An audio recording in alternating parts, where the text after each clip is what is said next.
Hi, Clinton Hahn here for CRK TV. I'm here with Jan Gaspric from DJI. Now, Jan is the bigwig. He's the director of marketing for...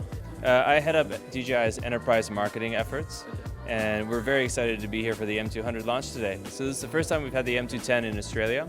So we just completed a very interesting demonstration of a power line inspection and also some thermal work on a building. But the idea here with the M210 is really just to have a fully integrated inspection platform for operators to be able to tackle any mission they need to. Now, tell me how this would be beneficial again to someone that's considering looking at the 200 series. I mean, give us a quick overview or technical spec of what the bird is actually capable of. Sure. So the M210 is essentially the most customizable or configurable platform that we have. Yeah. So you can configure it in different ways. You can either run it with a single or two downward-facing gimbals.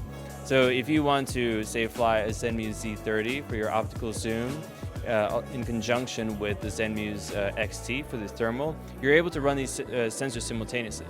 And of course, there's a lot of other advantages to the 210. You can also fly with the gimbal on top, right? It has all the extension ports in the back if you want to attach your own sensors or bring your own compute. There's just a lot of flexibility in the platform to be able to tackle all sorts of different conditions and missions that you throw at it.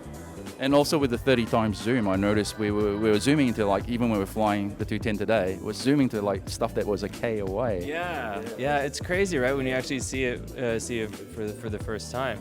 So if you really need to keep your distance from whatever asset you're inspecting, the C30 simply just gives you that operational flexibility. If you're going up close, no problem. You always have the onboard obstacle avoidance that's going to keep a safe distance between the drone and any object in front of it. Tell me a bit about the thermal imaging stuff, because I mean that's in context again. Like I said, that's good for surveying and things like that. How important is that?